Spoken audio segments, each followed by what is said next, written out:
Krishna, Krishna Krishna, Hare Hare, Hare Krishna, Krishna Krishna, Hare Hare. Oh Hare Rama, Hare Rama, Rama Rama, Hare Hare. Hare Rama, Hare Rama, Rama Rama, Nitai Gaura Hari Bol, Hari Bol, Hari Bol, Gaura Hari Bol.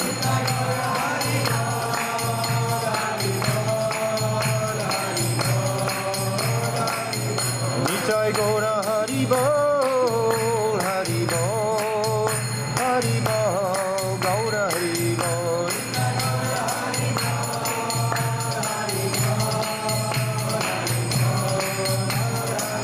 Oh Jaya Sachinandan Jaya Gaura Hari, Sachinandan Jaya Gaura Hari, Jaya Sachinandan Jaya Gaura Hari, Sachinandan Jaya Gaura Hari. Gaura He, Gaura He, Gaura He, Gaura He,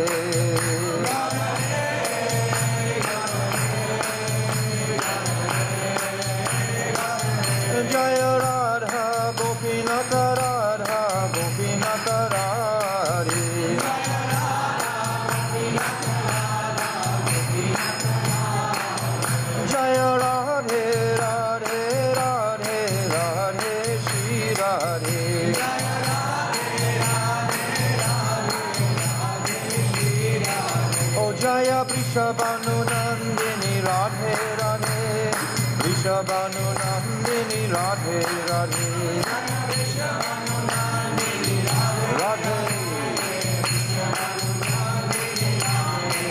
Oh Radhe Radhe Radhe Radhe Radhe Radhe Radhe Radhe. Shri Vrishabhanu Nandini Radharani Brajeshwari ki jai, Radha Gopinath Ju ki jai, Sachinandana Gaura Hari ki jai, Srila Gurudev ki jai, Srila Bhaktivedanta Swami, Srila Prabhupada ki jai, Rupa Nuga Guru Varga ki jai, Anantakota Vaishnava Vrinda ki jai, Gaur Premanandi Hari Hari. We have arrived at the most auspicious 5th verse, which is about to describe the svarupa of the jiva. We've come through these progressive stages, and there's a very beautiful explanation, just briefly, in the Bhakti Rasamrita Sindhu of all these stages. So just to recap in a concise way where we've been so far. We've reached the stage of asakti today. Yesterday was ruchi, the day before was nishta, and the day before we were examining all the 7 stages in the first verse. So now it's described by Srila Vishwanath Chakravarti Thakur in the Bhakti Rasamrita Sindhu Bindu, these stages in a very explicit way. So I thought I'd just read this to begin with, so you can just refresh. So he's talking the stages leading to the appearance of prem, as described in the above verses of Bhakti Rasamrita Sindhu, are as follows. 1. By hearing the Shastras, paramartik or transcendental Shuddha Shraddha appears. There is Lokik Shraddha, which is worldly faith. Worldly faith is based on belief. Our faith is based on by direct perception. Pratyakshavagavam dharmyam, it's saying in Bhagavad Gita, Raja Vidya Raja Guyam Pavitramitamutamam, Pratyakshavagavam dharmyam, that the devotee directly perceives these truths. It's not a question of faith that we have. Faith may be temporary. We may believe in something today and tomorrow we don't believe in. But something that you have paramartik shraddha in, this is transcendental faith. This is so deep it can't be shifted, because you've had a living experience of this reality. By direct perception, we perceived this truth. It's not a question of anything to do with worldly belief or faith. The word Shraddha here implies firm belief in the meaning of the Bhakti Shastras, such as Bhagavad Gita, Srimad Bhagavatam, Bhakti Rasamrita Sindhu, and so forth. So this Shraddha is the first stage in the stages leading to prema. And this is described in the first verse, Cetodapana Marjanam. When the anarthas become cleared, then that faith becomes very apparent and becomes very strong and fixed. Number 2, upon the appearance of such Shraddha, one again obtains sadhu sangha, because it needs sadhu sangha to have the original paramartik Shraddha. Without having a pure sadhu, your Shraddha is still lokic, it's still worldly, it's still a matter of just belief. It's not a firm conviction in the heart. So when that faith arises, then again, Sadguru will enter our lives. And in such company, begins to receive instructions regarding the methods for executing bhajan. So as we proceed in this method of bhajan, then our Shraddha is there throughout. All of these different stages are there throughout all the other stages. Just like, for example, the elements, the 5 elements in the world. There's what? Ether, air, fire, water, earth. So in air, the second element, there is also ether. And in fire, there is ether and air. And in water, there is fire, air, and ether. And in earth, all of those elements are present. So Shraddha is like the base foundation. Without that Shraddha, we can't move forward. But understand what is paramartik Shraddha. I can remember when Srila Gurudev was first talking about this paramartik Shraddha. He spoke in Mathura one time. It was so amazing to consider this transcendental faith. It was so different to worldly faith. It's something so deep within us. We naturally have that faith. It's like the beginning of tapping into our very essence, the very svarupa, is actually tapping into this paramartik Shraddha.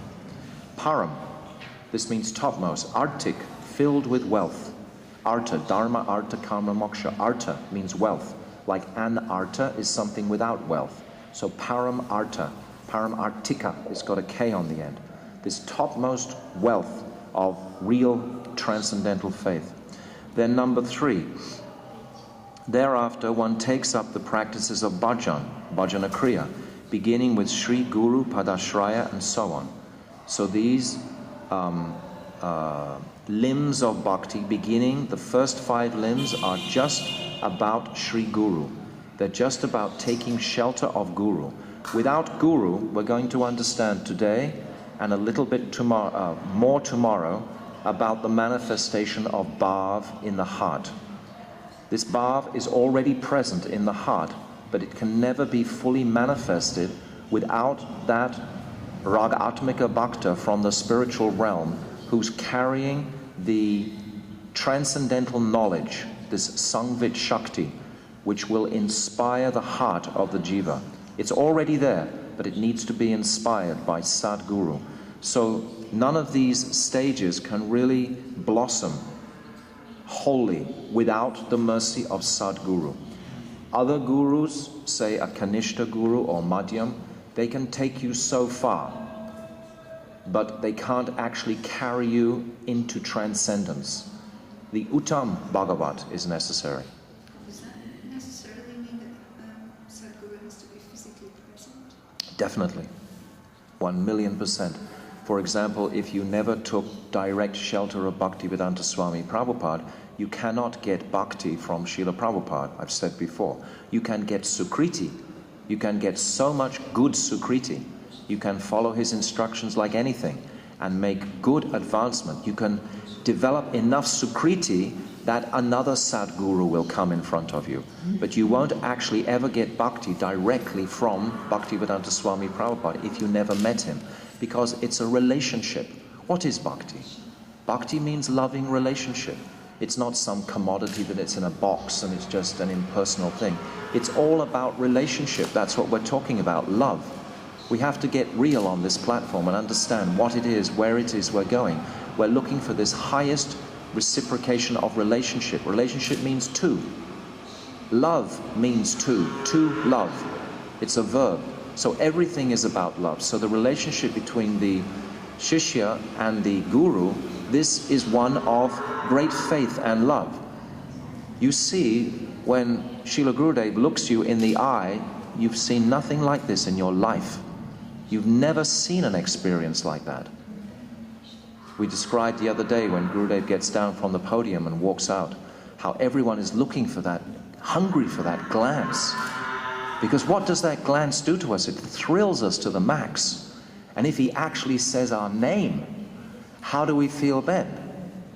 Usually we feel wonderful, but if he's asking you to stand up and speak in front of a huge audience, you might feel a little different. But at the same time, still to hear the sound of your name, you know, oh, Tunga Vidya, what about, you feel, wow, you're thrilled to the max.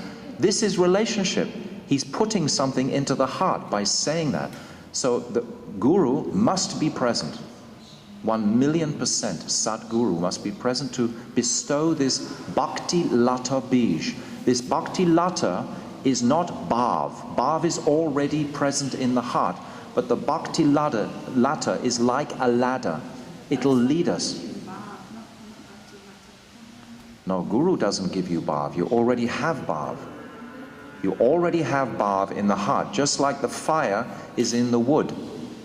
It's already there. It's manifesting from Swarup Shakti. I'm going to talk about all this in great, great detail tomorrow. I want to touch on it a little bit today, so you become familiar with it to hear it tomorrow. But it comes from Swarup Shakti, yes. Some people say they hear mantras in their dreams. Is that right? Because the pure devotee, sometimes it happens that sometimes the initiation happens in a dream. But then some of our people also say they heard some mantras in a dream by any pure devotee. I haven't read that Tunga Vidya. I haven't read it in writing, but I know Bhaktivedanta Swami Prabhupada heard those, or was it Param Gurudev heard the mantras from Srila Bhaktisiddhanta Saraswati in a dream, but that was quite different. That was quite, I mean, his long-term relationship, his very intimate relationship with Srila Bhaktisiddhanta Saraswati. So if Bhaktisiddhanta Saraswati walked into the consciousness of his dream and bestowed a mantra, he already had a very tight relationship. It wasn't like I've never met Gurudev and all of a sudden I've had a dream about Gurudev, and does that mean I'm initiated by him? Understand, it means that he'll give us deep sukriti and great, impetus to come in touch again with another Sadguru. This is where all of our pious credits will lead. You understand? Do you agree? No? It's relationship. It's like Sadguru never leaves. If one has a relationship with Sadguru. Right, you've already made that transcendental relationship on the transcendental platform. That transcendental, what does that mean? It means eternal. You have now an eternal relationship with your beloved Gurudev. That can never, ever, ever, ever, ever, ever go. It's eternal. But someone who has not had that initial connection, they cannot have the same experience. It's wonderful because it makes us realize that it is about relationship. It's not about anything less than that. It's about Bhakti Devi. What is Bhakti Devi? That is the highest loving conception conceivable. This is what the path is about. Awakening again our attraction for Radha and Krishna.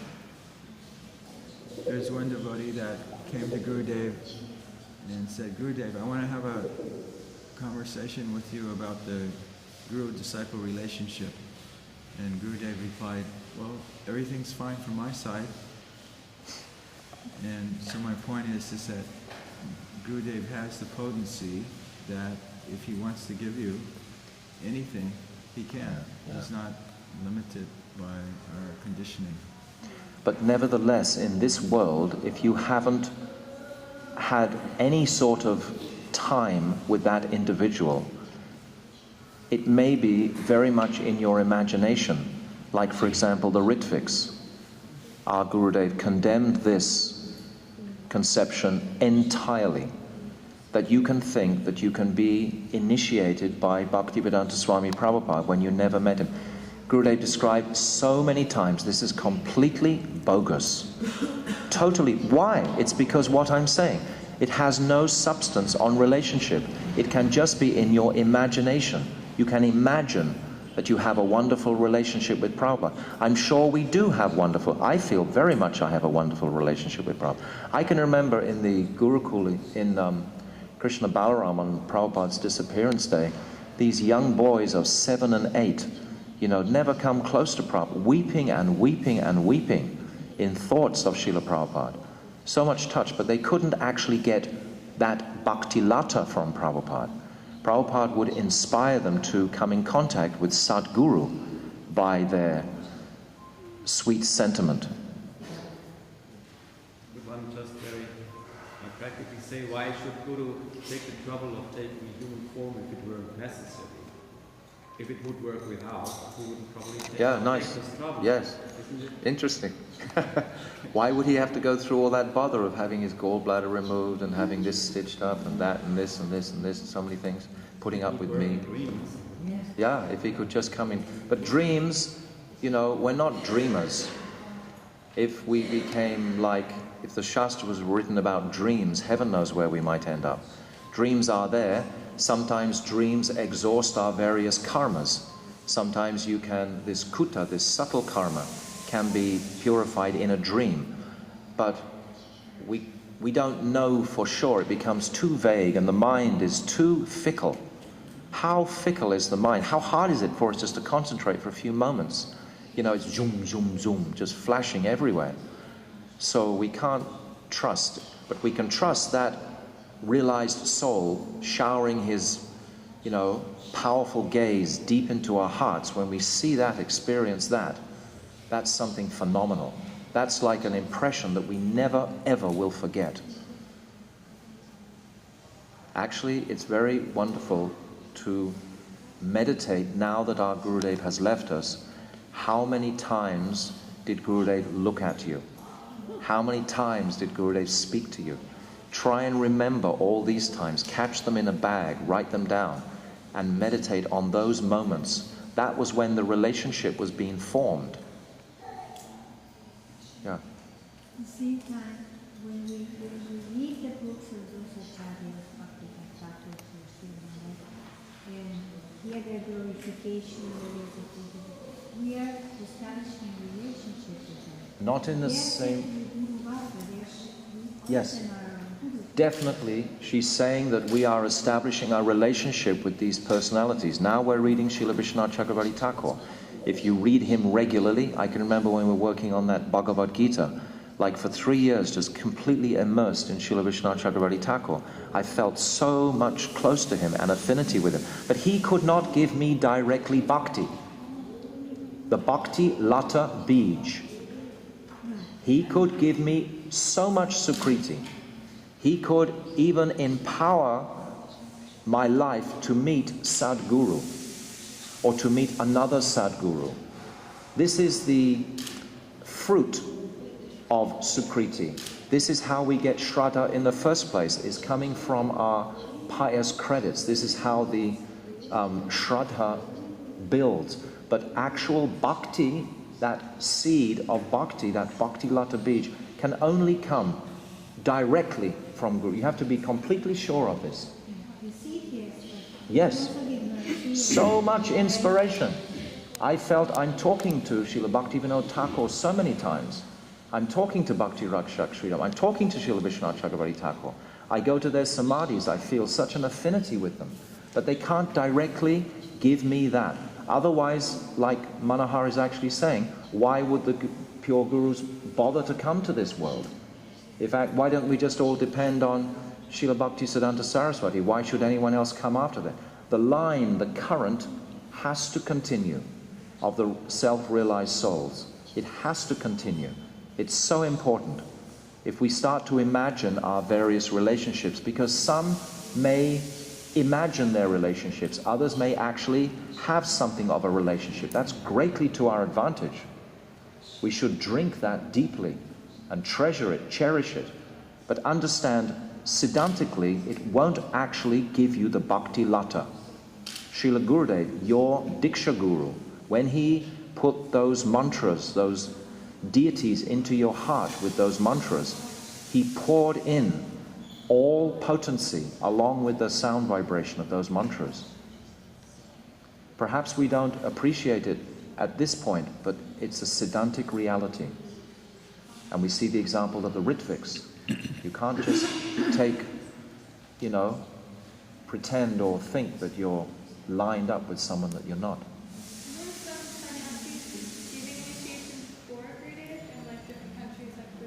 No, this is incorrect. No sannyasis doing that. Gurudev, we had so many discussions on this point. While Gurudev, they were just bestowing, they were like the postman for Srila Gurudev. Yep. Yes, they have a connection with Gurudev. If Guru... means after Srila Prabhupada left, and people who didn't have a connection with him were getting initiation? If after Prabhupada left the planet, you could not give initiation on his behalf, you can only now give initiation yourself, any Prabhupada disciple, for example. And while Gurudev was on the planet, many would give out mala, which had been blessed by Gurudev. And the understanding was, I am doing this for, I am connecting this soul to Gurudev. Even though they didn't physically meet Gurudev? No problem, no problem. That's no problem at all. That's no problem, because Gurudev is on the planet. At that point, Gurudev can connect with that soul.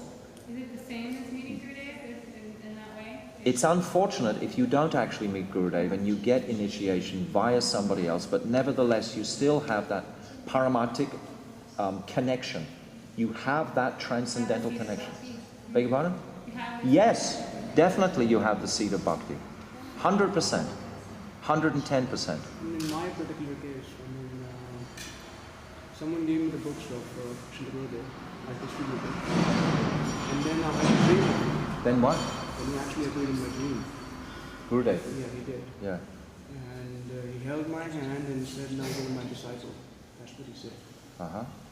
But he was on the planet at the time. At that time. And then later, 4 months later, here in Gopinath Bhavan on 2nd of August 2009, I walked up to him and said that he appeared in my dream.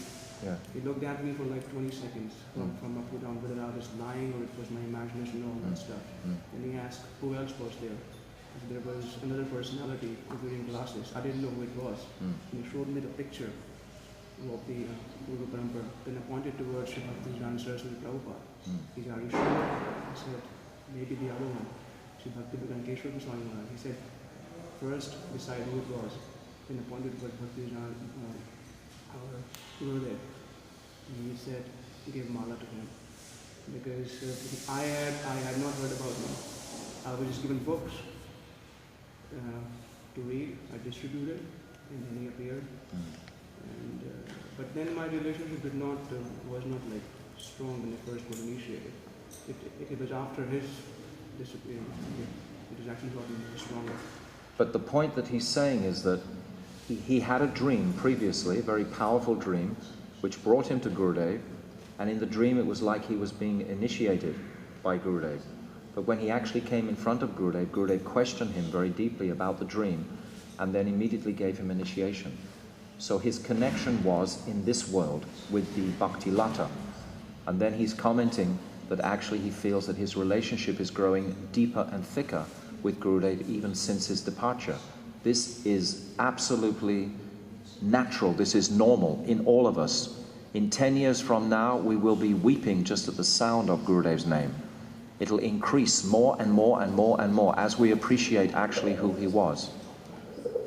But you cannot get that Bhakti Lata under any circumstances without that individual coming in front of you. You can get so much sukriti, you can get pious credits, but you cannot get that seed, that core essence. Bhaktivedanta is... I wanted to get through this in so many things. Bhaktivedanta. Oh, Krishna, Krishna, Krishna. Yesterday you were asking for interaction. Yeah, okay. Now you're getting okay. it. Bhaktivedanta is Krishna Vasana, right? Yes. The desire to serve Yes. Krishna. Yes, the desire to serve Krishna. That Ragatmika from the transcendental realm knows how to serve Krishna. He is serving Krishna. It's not something that you can write in a book and learn how to do. It's like a surgeon. It's like, for example, if you want to be a surgeon and you read lots of books and even you go to a school of surgeons, but if you don't meet another surgeon who puts the knife in your hand and guides your hand, would anyone here sit under such a surgeon who hadn't been trained directly by another surgeon, seeing how the incision is cut, etc.? I wouldn't. If he just read books about it, well, you're supposed to cut this line like this, but he hadn't actually been with an experienced surgeon to know how to make that incision. It's the same parallel. So this surgeon, the person that wants to be a surgeon but just reads a book, Yeah. he may have a desire to be a surgeon, Yes. but he won't be successful. Until he meets a qualified surgeon to give him the knife. So like with the Rigviks, Yes. they may have a desire to serve Krishna, but Yes. it's not going to fruit. No, it's not going to bear fruit. You had a question? Yes. What about the new coming generation? They don't have any connection directly with our Sripad. You have to pray to Gurudev and he will arrange for one of his empowered sevaks to transmit the bhakti that he gave them to you. Everything is coming from our previous acharyas. Yes, of course, but as you say... But you have to have it directly from somebody in front of you. Exactly, so the new coming generation, they get initiation right at this very moment by our Maharaj in the Sangha, but it's not the direct relationship that we can have. No. No, your relationship, if you've taken a Diksha Guru of one of Gurudev's disciples, that is your Diksha Guru. That is the person who is going to transmit this potency into your heart. That person, not Gurudev. That person's power is coming from Gurudev himself. But he himself has to understand the nature of that power to give it to you. Yes, but as you said just before, it's not the same relationship, it's not the same that meeting in front of you at Uttama Adhikari. No, it's not the same. It's not the same, No. so you cannot have this real essence till you get the mercy of this Madhya or Kanishta to meet actually a Uttama, right? That's correct. That's correct. What can I say? It's the truth. You have to pray for Gurudev's... You can still pray to Gurudev's shelter and protection. He can give you so much mercy. Yes, I've definitely stated by Gurudev. Yes. But I'm asking this question For other for people. all the people on this Yeah. planet, because all Maharaj now, Yes. they go all over the world Yeah. to get flowers for our Gurudev. But it's their own flowers. Gurudev made it very clear, because when we were instructed 3 or 4 times in his room to go now and make disciples, we immediately asked, "Oh Gurudev, we'll do this on your behalf. Will they be your disciples?" He said, "No, they are your disciples." Actually what he said was, "I have enough disciples." That's what he said. Some of the sannyasis began to weep at the thought of doing that. It's not a small-time thing at all to actually do that. So that individual has to be very, very sure that he can carry the weight of that responsibility. Actually, Krishna himself chooses who will represent him. It's not about any individual or any rubber stamping or any collection of people saying, "Yes, you will be Guru." Krishna himself decides on who will be his pure representative. But there are bogus representatives too, all over the planet. So it's not an easy topic, really. We're so lucky because we had just a clear, you know, powerful individual. But without that, then you have to take shelter of all the Guru Bhagya. Let me go on, okay? I really want to get to something interesting. I mean, more interesting.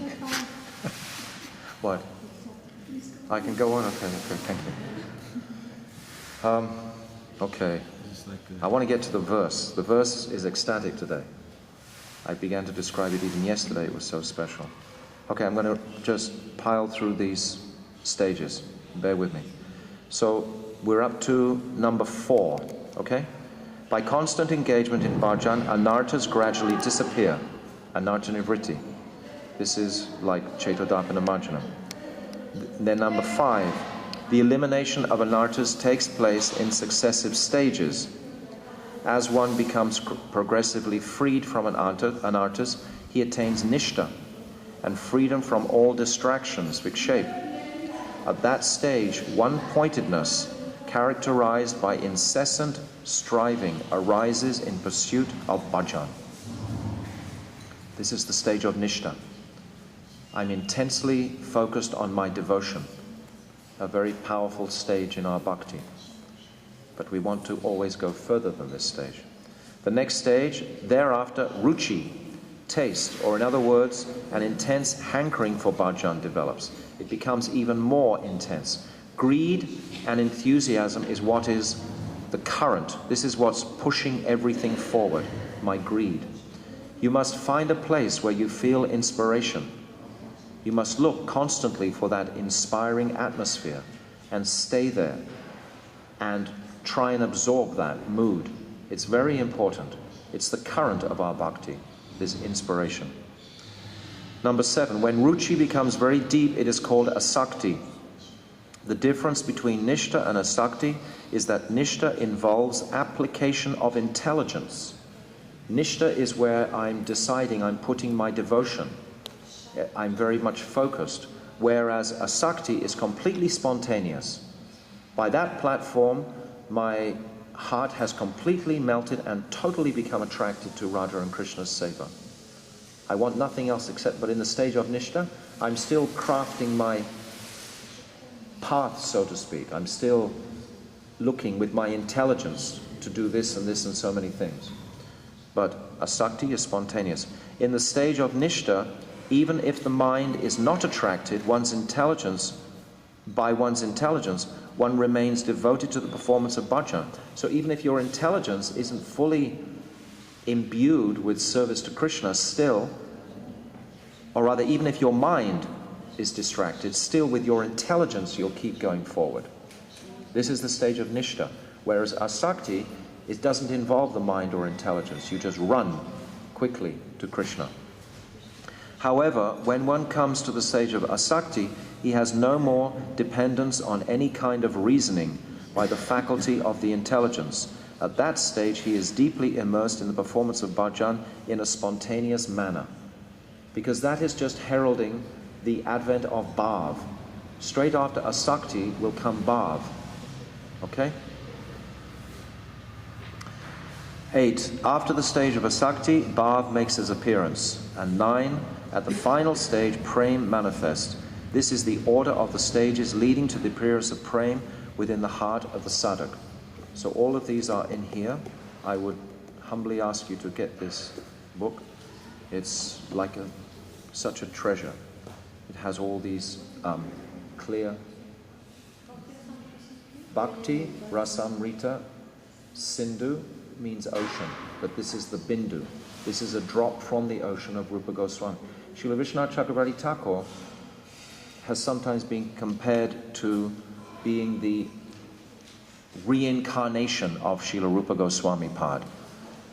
All of the books and granthas that Srila Vishwanath Chakravarti Thakur did, so many of them were actually manifested by Rupa Goswami, and they were fluffed out, so to speak, by Srila Vishwanath Chakravarti Thakur. So many times we hear that these two personalities are very much interrelated in their gifts to the world. So, for example, Rupa Goswami has written the Bhakti Rasamrita Sindhu, the ocean of Bhakti Ras. Now Srila Vishwanath Chakravarti Thakur is giving us a drop from that ocean. And then there's the next part of this, which is the Ujjvala Nilamani. So Srila Vishwanath Chakravarti Thakur has given us the Kiran, which is a small particle of that Ujjvala Nilamani, like that. Anyway, it's very valuable. Okay, so those are the stages we're seeing coming through these 7 verses of Siksastakam. The first verse is just a summary, describing these stages in capsule form. And now we're coming into each verse at a time, is taking us through carefully each of these stages. So this verse, Nam Namakari Bahuda Nija Sharvashaktis, this principle was about so many names of Krishna to satisfy all the different desires of all the living entities. And it's saying that all of Krishna's power is invested in his names, in this second verse.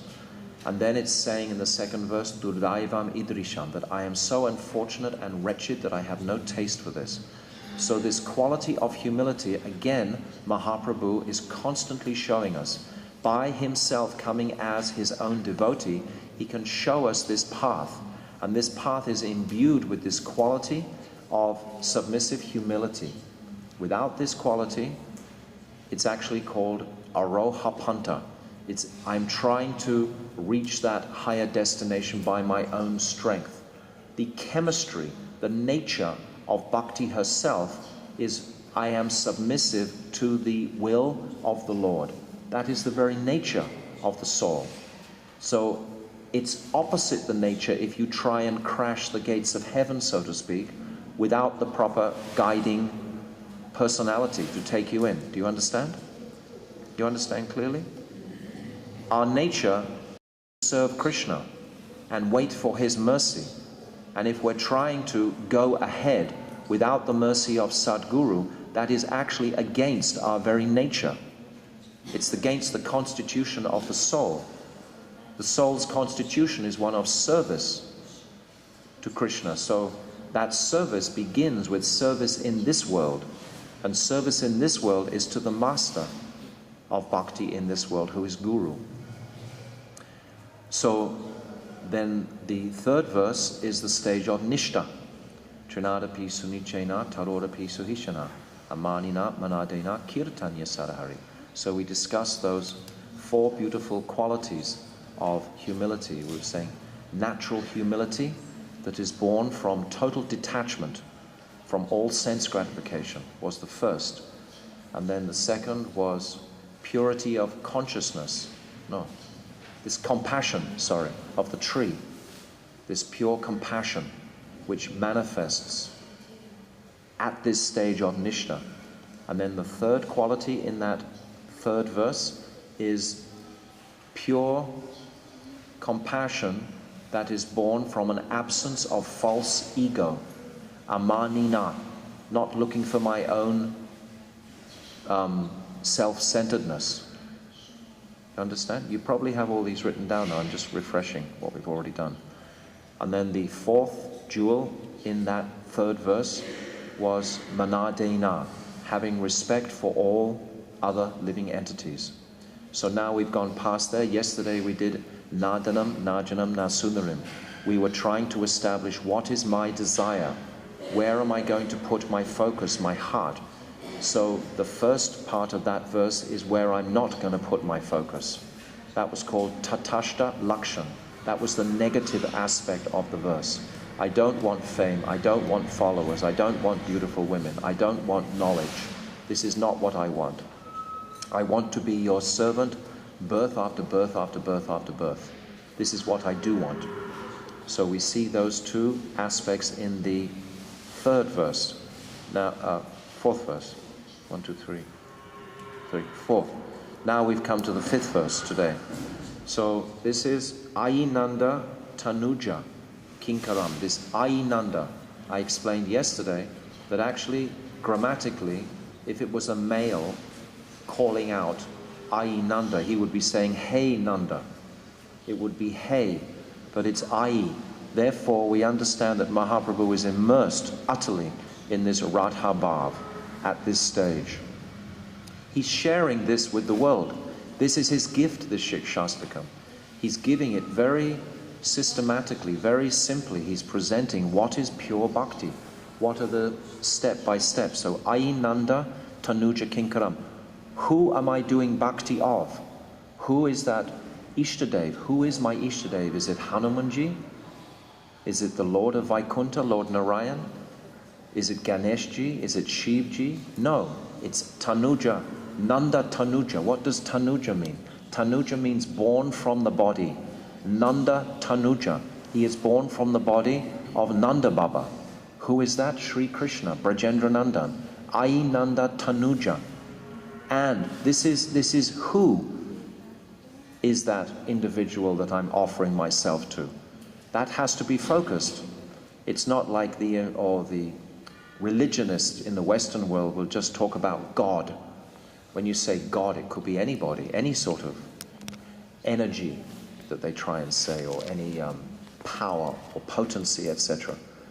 But we're understanding that this personality has a definite name, a definite form, a definite qualities, etc. So our Ishtadev that Mahaprabhu is giving us is this Nanda Tanuja, the son of Nanda, Sri Krishna. It's like this beautiful verse, Aradeyo Bhagavan Vrijesha, Tanayas Taddama Vrindavanam. This is saying that who is the most worshipable personality? Aradhanam Sarvesham. No, sorry. What did it say? Bhagavan.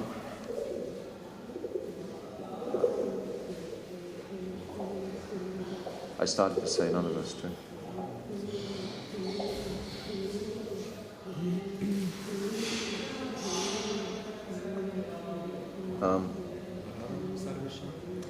No, not that verse.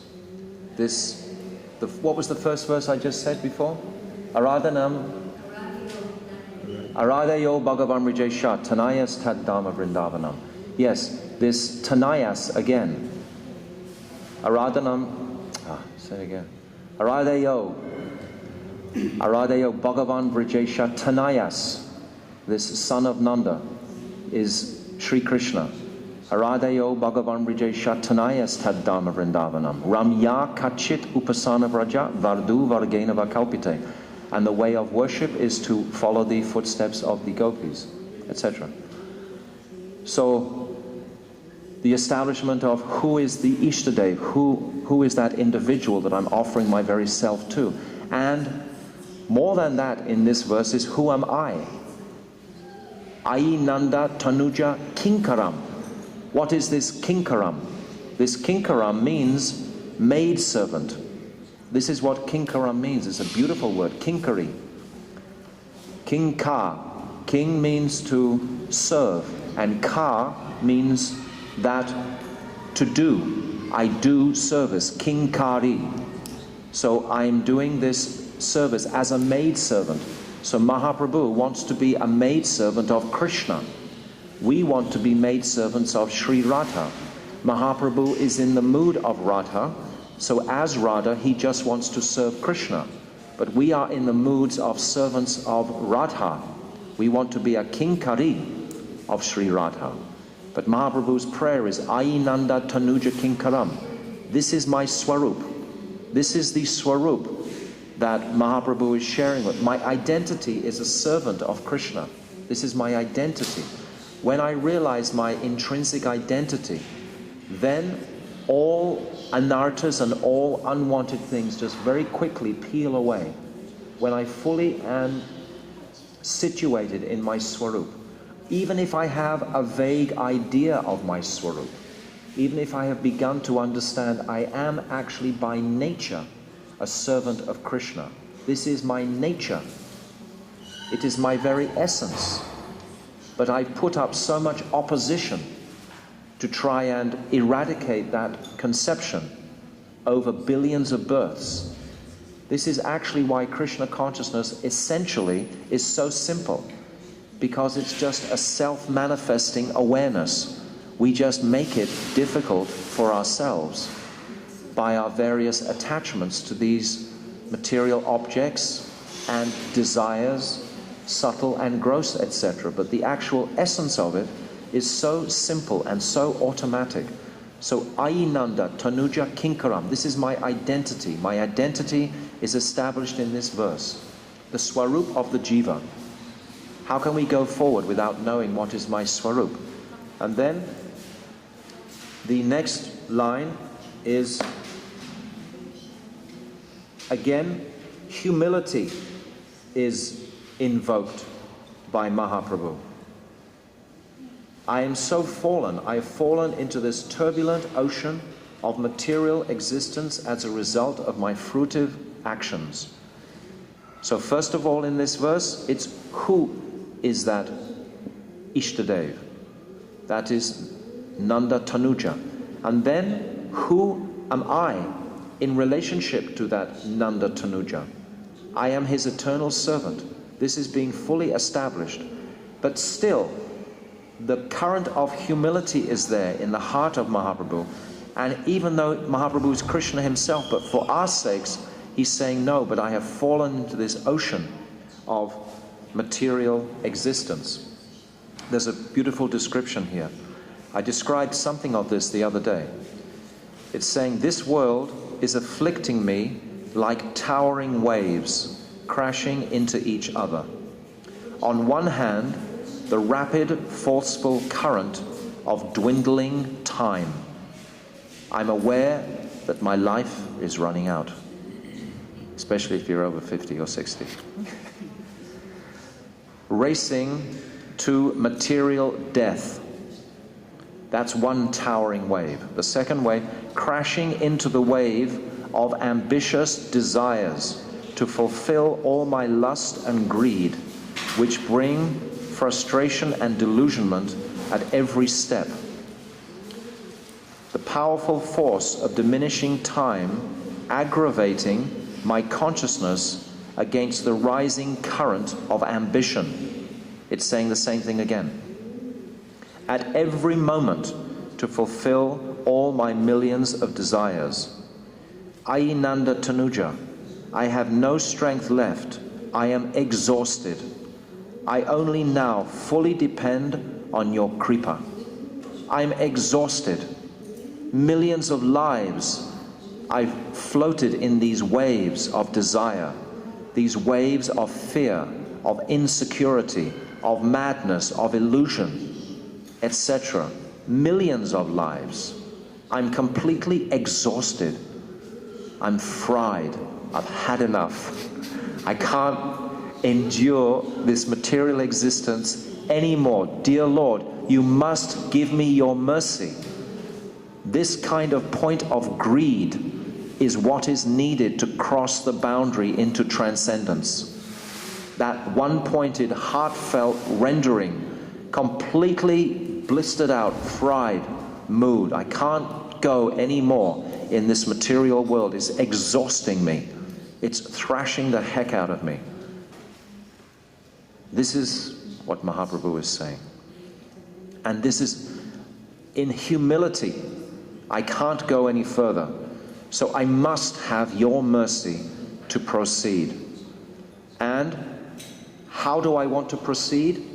I just want to be stuck to your sweet petal-like lotus feet. This is what the last line of this verse is saying.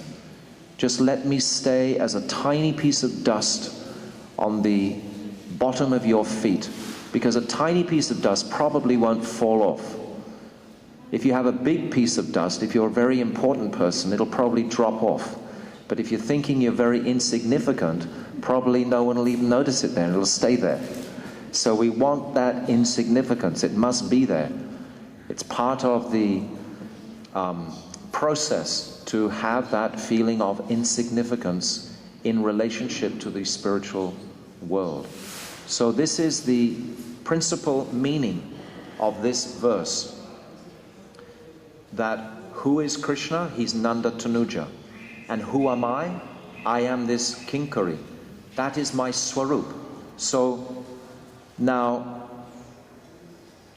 how am I realizing the nature of this swarup?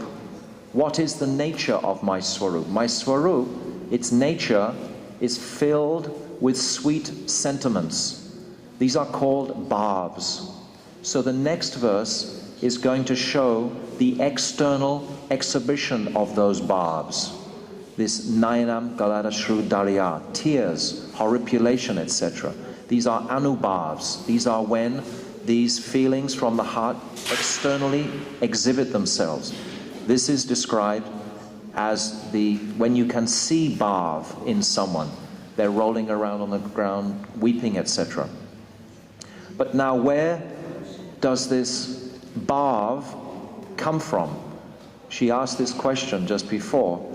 It's necessary today to know something about this. I'll explain it more tomorrow because it's a very deep, important topic to know the nature of bhav and how it manifests. So in this verse, I'm understanding my identity, my svarupa. But simultaneously, I'm understanding that this precious gift of bhav is already there in the heart. But it appears to manifest, it's described, in the mental faculty. It seems Guru, you see, he's coming from that spiritual dimension. He's carrying what is called the Sangvit Shakti from Krishna. From his left side springs Sri Radha. He manifests his Shakti. On his right side is Gopeshwar Mahadev. On Krishna's right-hand side. On his left side is Sri Radha. You always see on the altar that Radha is always on the left side of Krishna. And all her Sakhis are always on the left. It's like where I live in Durvasa Rishi Ashram, we have Jamuna Devi on the left. If you have any other deity of any other female, they should always be on the left of Sri Radha. On the right are Krishna's manifestation as Gaurasundara. And then on the right of Gaurasundara can be the Guru Vagya, etc. But on Radha's left should always be her Sakhis. Her Sakhis. Because from Krishna's body, from his left side, comes Sri Radha. And Radha is what? Svarupa. Swa means own. Rup is form. So Krishna's own form manifests his energy.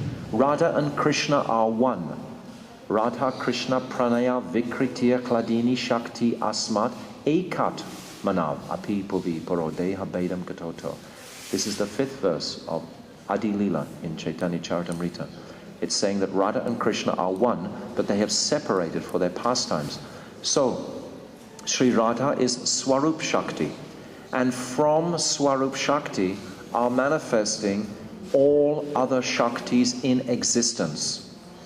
That means Sat, Chit, Ananda are manifesting from Sri Radha. The power within Baladev Prabhu is also manifesting from Sri Radha ultimately. Baladev Prabhu is the Ishtadev of the Sat Shakti. What does Sat mean? Sat. Yes, existence. It means existence.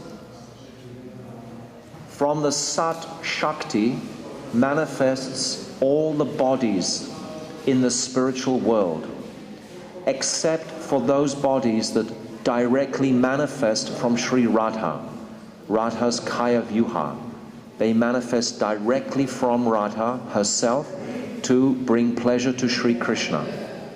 Krishna has so many emotions, so many rasas dormant within his heart.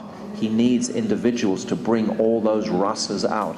Sri Radha manifests millions of gopis to actually facilitate the pleasure of Sri Krishna. But from the Sat Shakti, under the Ishtadev of Baladev Prabhu, are manifesting all the bodies in the spiritual world and the bodies in the Vaikuntha worlds. And our bodies in this world are a manifestation from Baladev Prabhu. Our atomic body is manifesting from Baladev Prabhu. Now, this second Shakti, what don't you understand? Tatashta Shakti, it's a manifestation from Baladev Prabhu. Ultimately, Baladev Prabhu is called the Ishtadev of that Shakti, but all Shakti, Shakti means energy, it's all coming ultimately from Purna Shakti. Purna means full. Full Shakti is Sri Radha. Tatashta Shakti, it's also a Shakti. It's coming from Sri Radha, ultimate. Baladev Prabhu's energy himself comes from Radha. All Shakti is coming from Radha. There's no Shakti in existence that has a root separate to Radha. She is Svarupa Shakti. She is all of Krishna's energy. It's not that Krishna divides his energy into two and puts one with Baladev and one with Radha. No. It all goes to Radha. And from Radha manifests the Tatashta Shakti, for example. But we understand that that Baladev Prabhu is the controlling individual. And he is manifesting all these worlds. But he's taking the power to do this from the Swarup Shakti. It's all coming from Sri Radha. Only Gurudev explains like this. You don't see this teaching as directly as I'm saying it to you in other books. It's not in CC? It's actually not written explicitly the way that I'm saying it, but the way Gurudev has explained it fully. How can it be otherwise? What is the nature, if you think about it? Because I remember when he first told us this, maybe Shamala was there. We were in Mathura. We were on a house program. We had gone through Holy Gate. Just through Holy Gate on the left-hand side, there was someone's house there. We all went in there. Savita was there also, I remember. And Gurudev, he told us this at that time. We were like blown out, shocked. Everything in existence, all energy is coming from Sri Radha. And then over the next years, he explained it more and more clearly. And now, when you think about it, how can there be any energy in existence that is separate from Swarup Shakti? Krishna only manifests one particular energy. He has himself and his energy. Shakti, Shaktiman. Krishna is the possessor of that energy. And he has devoted himself to that energy out of affection. But there is only one Shakti, Purna Shakti. Purna means full. And from that Shakti, all other manifestations are coming. These functions, Sat, Chit, Ananda, is manifesting from, ultimately, the Swarup Shakti. This is also clearly spoken in Jaiva Dharma. In Jaiva Dharma, in the 22nd chapter, Prayojan Tattva, it's there very, very clearly that all these, I can read it for you, if you have any doubt at all. It's here in, if I can find it quickly.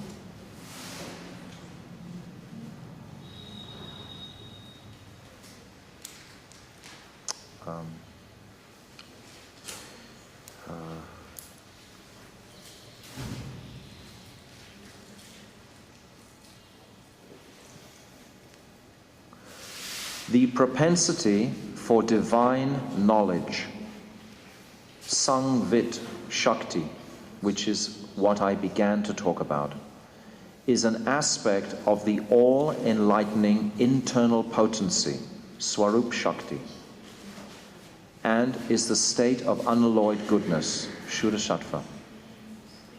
Having no connection with Maya, then it goes on another explanation of this Sangvit Shakti and Hladini Shakti, which I'm going to talk about. But that's the praman for what I just said from Jaiva Dharma. That you can read this also very clearly in here. It's actually saying the same. You see, this is why we must have Sadguru. Because all these truths are within these books. But how will you see these truths without the torchlight of that individual who knows where these truths are? How will we be aware of them? We'll just gloss over them. They won't make an impression. You understand? We must have that torchlight of Sadguru to bring out these truths. So, from Swarup Shakti is coming Sat, all existence. And then this Chit, or Sangvit. Chit and Sangvit are the same. No difference. I actually have diagrams of these. It's, I can give you later. You should understand this. And then is Ananda or Hladini. These are two words for the same energy. Sat, you can say, is Sandini.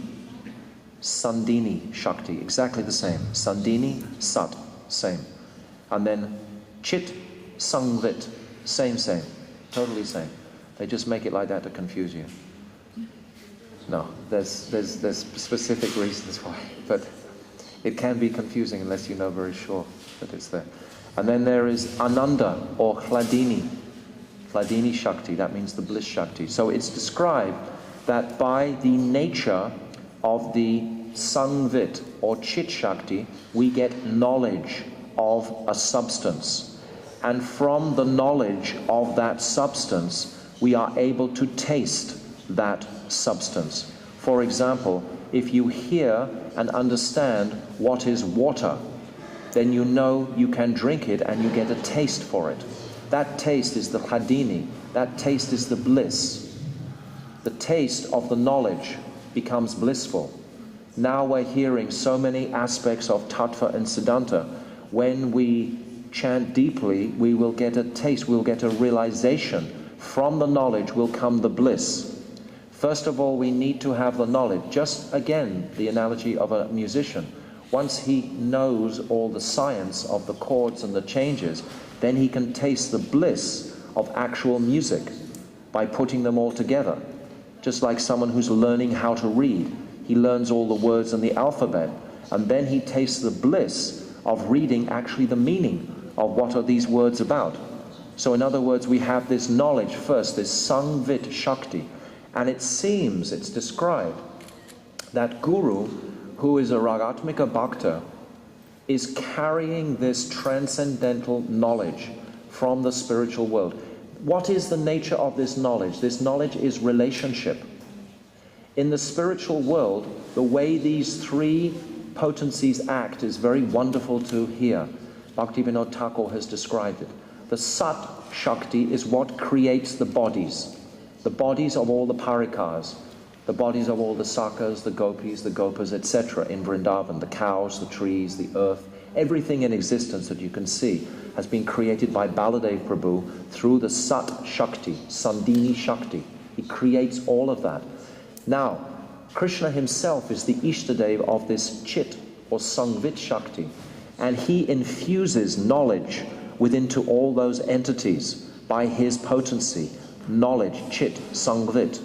And then the taste of that knowledge develops into Ananda or bliss. So what is the knowledge in the spiritual world? I told you this a few days ago. Who remembers? What is the knowledge in the spiritual world?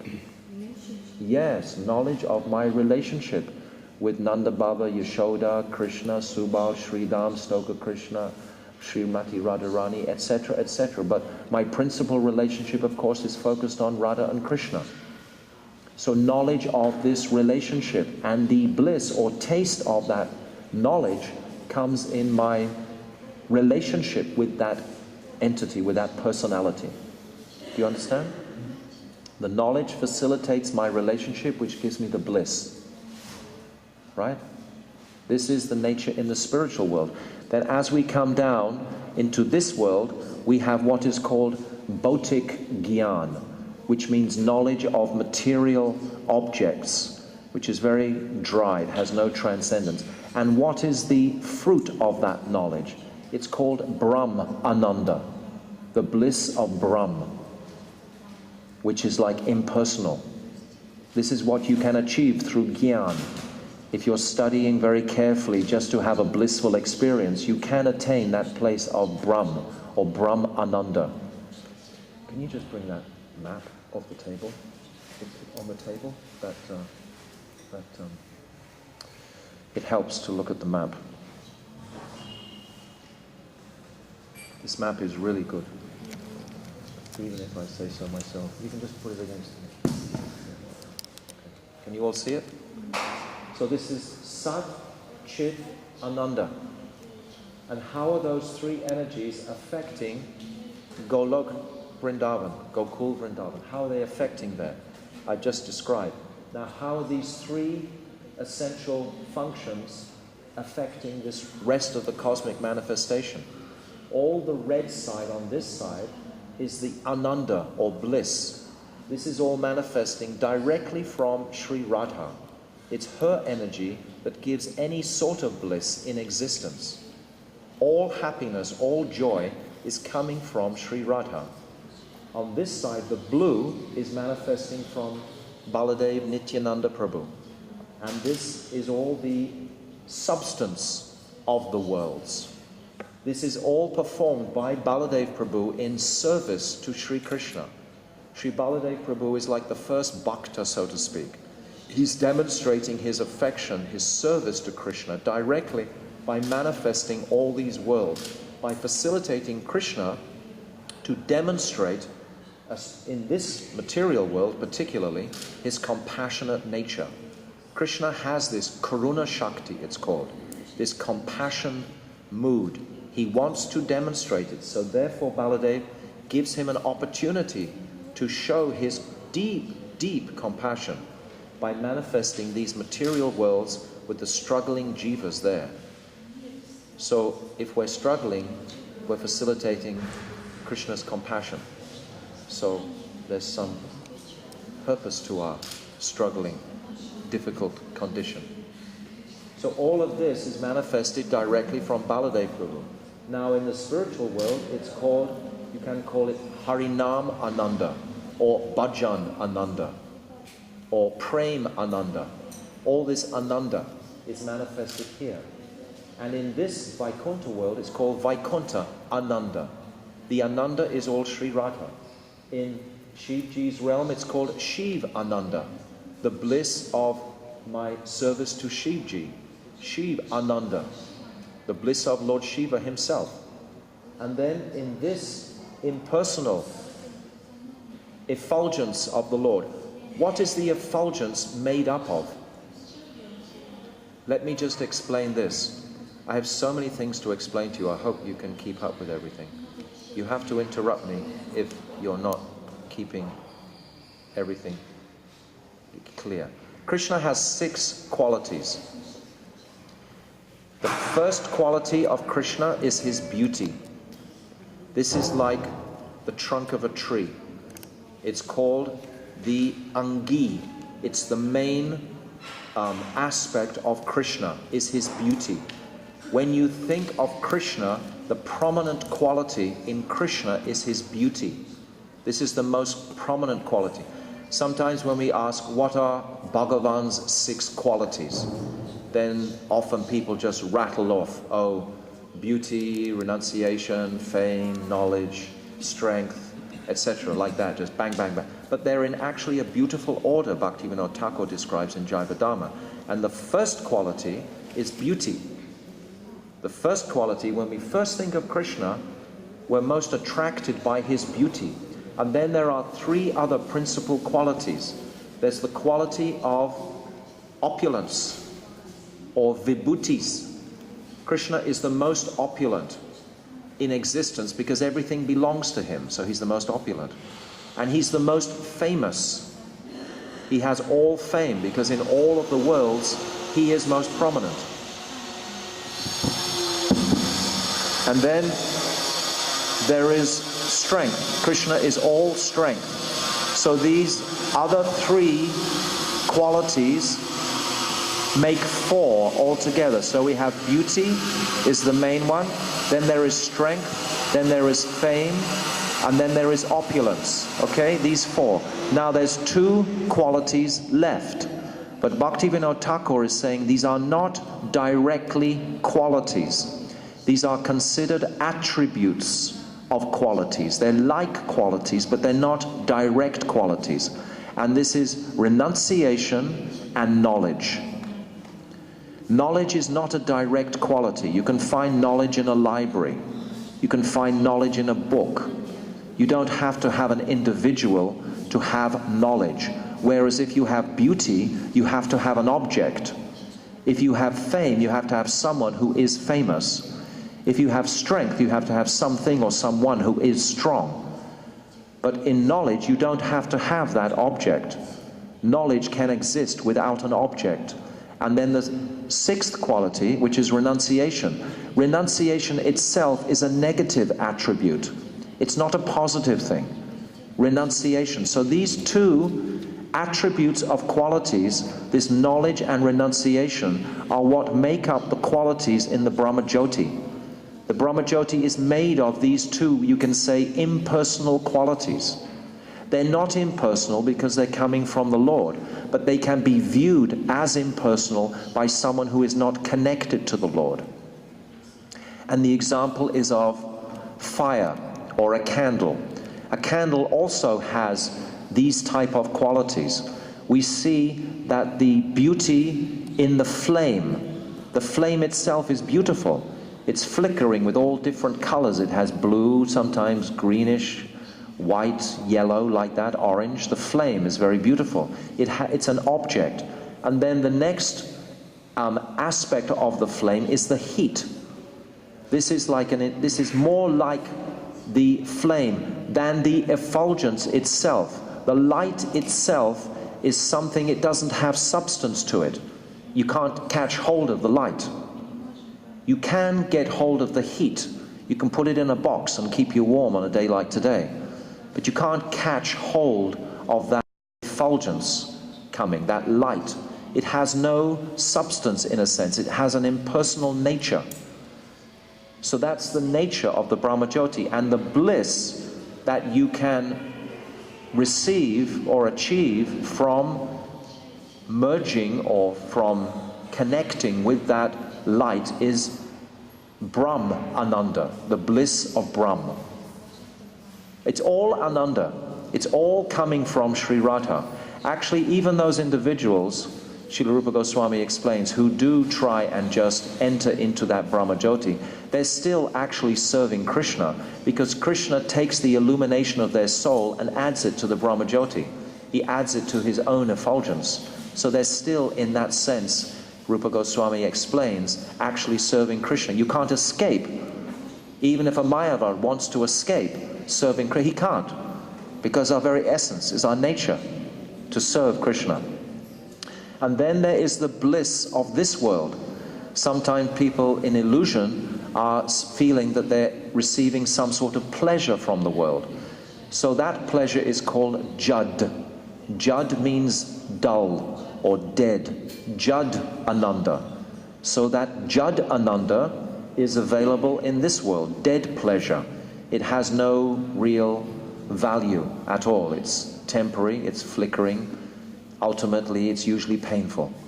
This Jad Ananda, we can remember this by the personality Jad Bharat. He was dull. Jad, it's the same word, Jad. So this is just a little description of these energies. So in the Brahmajyoti consists of the Chit Shakti. It has two qualities, knowledge and renunciation. Those are the two qualities of the Brahmajyoti. It also consists of the Chit Shakti. It doesn't have existence. It doesn't have Sat. Devotees often make a mistake here. They think Sat, Chit, Ananda, so the Sat must be the lower. No, Sat has existence. The next stage, Paramatma, Supersoul, that has two qualities, two energies, that has Sat and Chit. And then Bhagavan himself is filled with Sat, Chit, Ananda. You got all that? You have? Yes, I'm referencing here how Bhagavan has three aspects. He has himself, he has Paramatma, and he has Brahman. These are all Bhagavan. There's this beautiful verse, Vedanti tat tattva vidas tattvam yajnanam advayam brahmati paramatmati Bhagavan iti shabyate. I'm trying to encourage you or explain the nature of these Shaktis, So when we come to describe the Bhav, which is manifesting by understanding what is my Swarup. We just discussed in this verse, it's talking about Kinkari. This is my Swarup, Kinkari. I am a maidservant of Sri Radha. This is my Swarup. So in that understanding of my Swarup, then this Bhav is manifesting.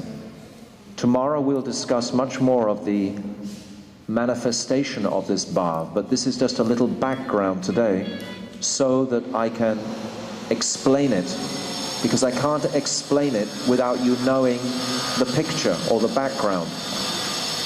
I'm sure most of you already know this. I'm just refreshing for you these topics. Yeah. There's no way I can hear you. You have to really yell.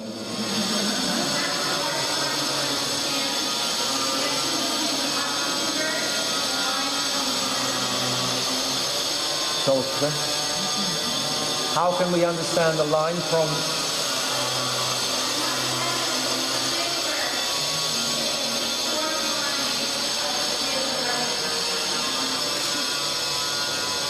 Anita, just for 1 second.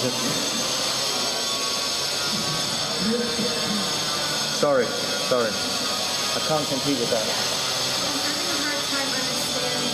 This is the fifth verse and the fourth line from the Chaitanya Bhagavat verse. I don't really see the connection between the two. The Vijabdu. Okay, beautiful. Anita's saying that she doesn't really see the connection between Vidya, Vadu, Jivanam, which is embodying the quality of Asakti in the first verse. It's the jewel of Asakti that is being given by chanting Hare Krishna, and this verse, which is also representing the stage of Asakti. So in Vidya, Vadu, Jivanam, it is about knowledge. The knowledge is compared to a young wife who is very submissive, very sensitive like that. So knowledge itself is being opened up in that line of the first verse. So with that knowledge, now I am applying it here. Now I know who is Krishna, i.e. Nanda Tanuja. I am having knowledge of Krishna. With that knowledge, it will give me knowledge of my relationship with Krishna, my Swarup, Kinkari. So Mahaprabhu is saying like this. So he's giving us this knowledge of who is Krishna, who am I in this, just as in that Vidya Vadu Jivanam. It's exactly the same. And this divine knowledge is like the covering, the final covering. The first coverings were Anartha Nivritti, etc. And then through Anishtita Bhakti, etc. These were the first stages of coverings.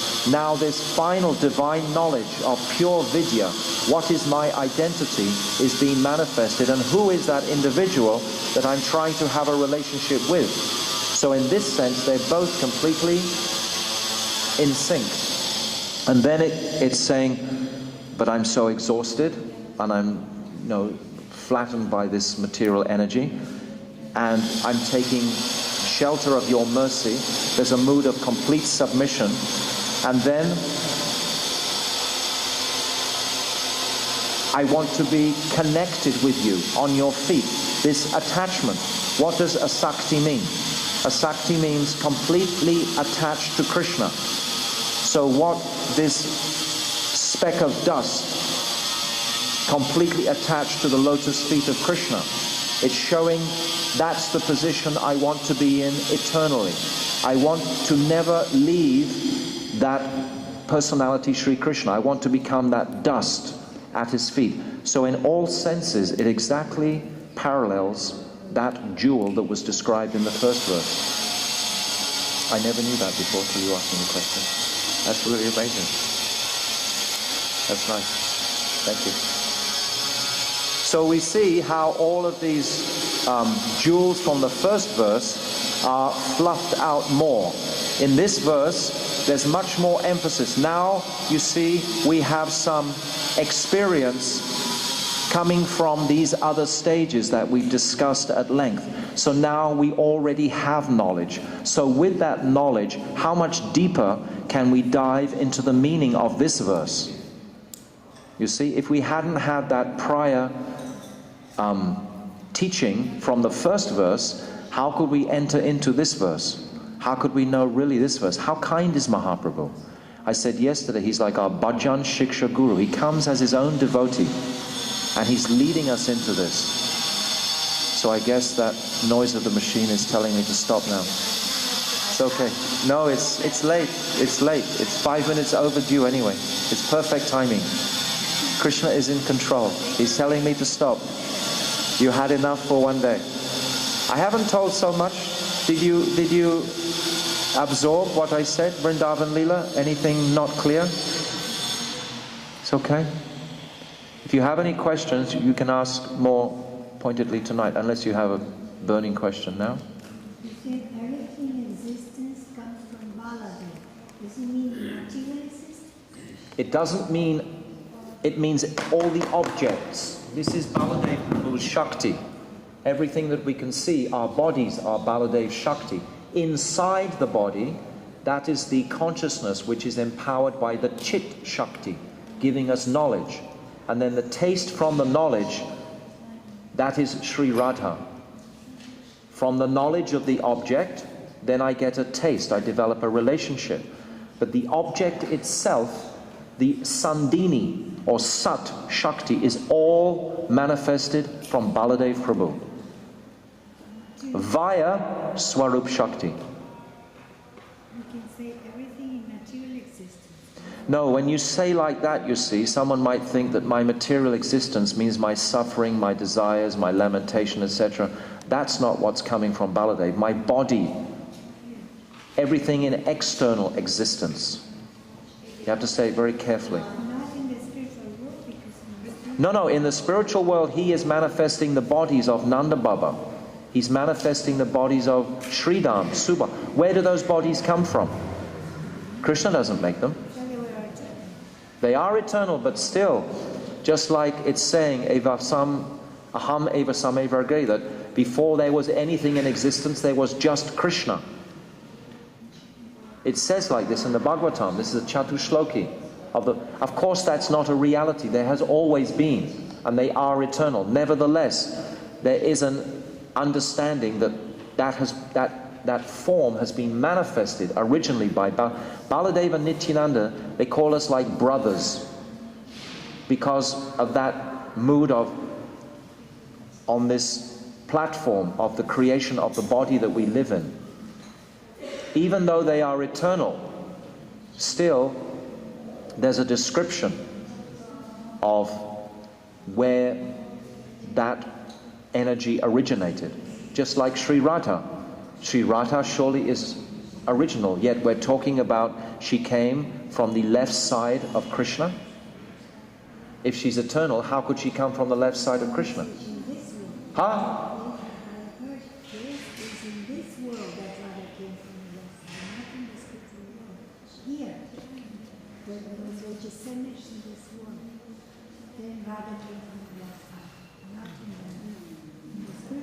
I never heard this before.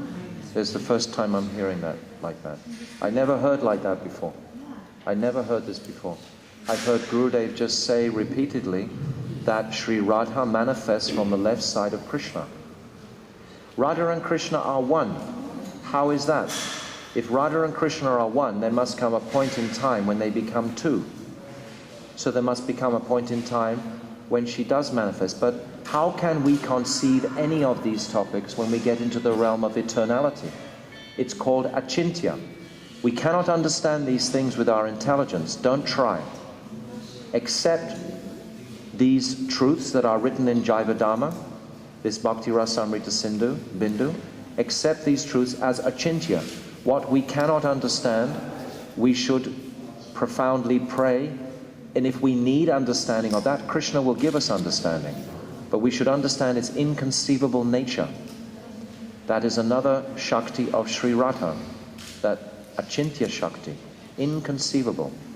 Because as soon as we start talking about what is eternal and what's not, it's like if you start to talk about Jiva Tattva. You can never, ever, ever, ever, ever in this material body understand Jiva Tattva. Because unless you understand the conception of eternality, you can never understand Jiva Tattva fully. But I never heard that about just the spirit, just this world. I never heard that. It's late. 20 to 10. What? I also only heard Okay, I'm going to check this. This is very, very interesting to me. Thank you for that. Does Baladev Prabhu also manifest the bodies of Radhika and Krishna in the spiritual world? Or just how No, bodies of Krishna, he's Satchidananda. Every part of his body is Krishna himself. But Nanda and Yashoda are different? Nanda and Yashoda are different to Krishna. So what about the gopis? The gopis are mostly coming directly from Sri Radha. Sri Radha manifests those gopis to bring pleasure to Krishna. This is my understanding. I'm probably... It's in the beginning of Bhagavad Gita, isn't it? What, in the first verses? Yeah, in the purports. Okay. I'll read some more of this today and be more clear this evening if there's anything with that. Okay? Jai Jai Radha Ramana Haribo. Jai Jai Radha Ramana Haribo. Jai Jai Radha Ramana Haribo.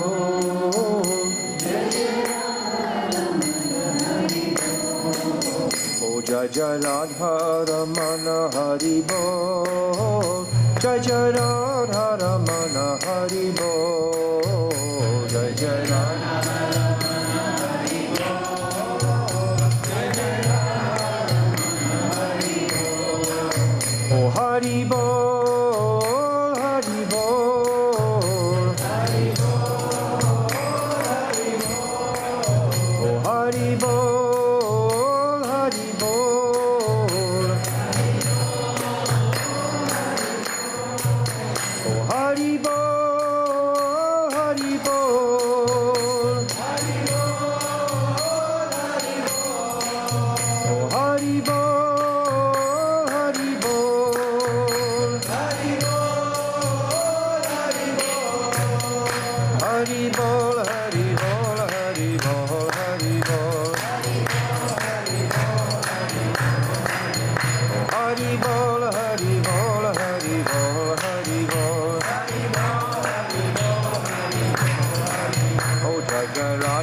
Ramana Haribo. Jai Jai Radha Ramana Haribo.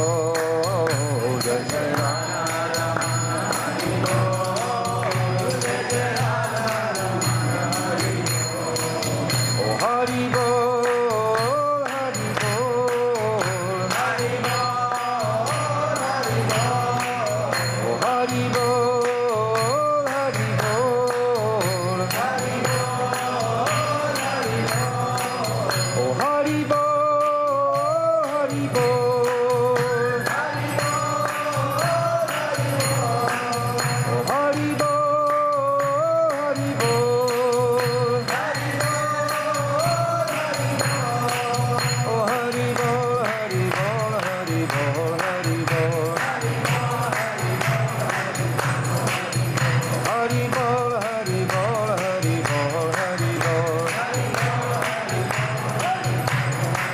Oh Haribo.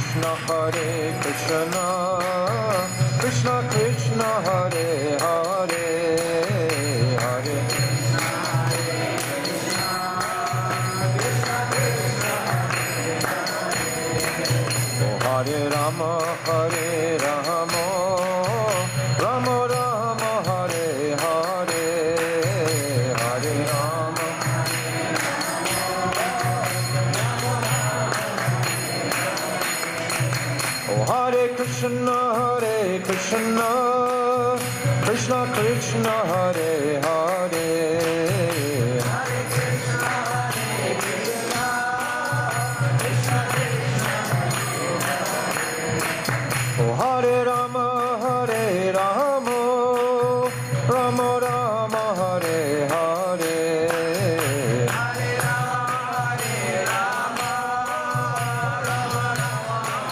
Gauranga. Oh Hare Krishna, Krishna Krishna, Hare Hare.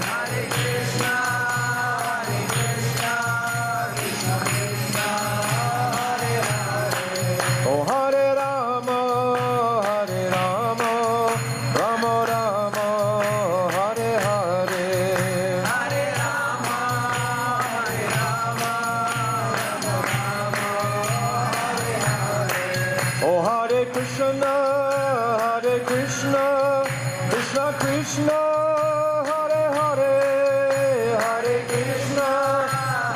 Krishna, Krishna Krishna, Hare Hare. Oh Hare Rama, Rama Rama, Hare Hare, Hare Rama, Rama Rama, Hare Hare. Oh Hari Bol, Hari Bol.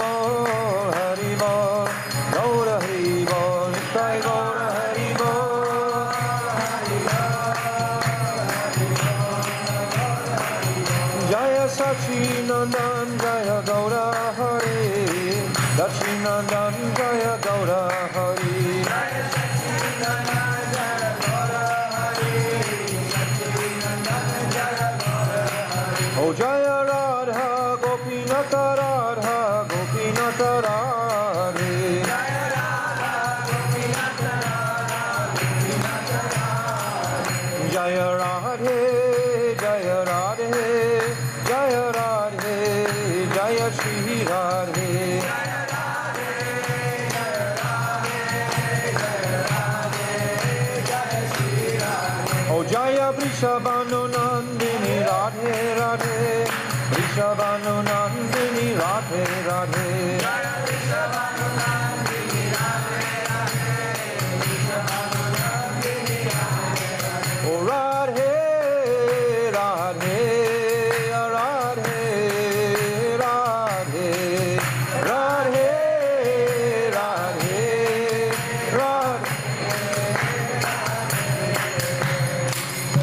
Shrimati Radharani Vrishabhanandini Brajeshwari Ki Jai, Shri Radha Gopinath Ju Ki Jai, Sachinandana Gaurahari Ki Jai, Srila Gurudev Ki Jai, Srila Bhaktivedanta Swami, Srila Prabhupada Ki Jai, Rupa Nuga Guru Vargya Ki Jai, Gopinath Bhavan Ki Jai, Gaur Premanandi, Hari Hari Bol, Shri Siksastakam Ki Jai, Gaur Premanandi. Vanchakalpatarubhyascha, Kripa Sindhuvascha, Patitanam Bhavanibhyo Vaishnavim.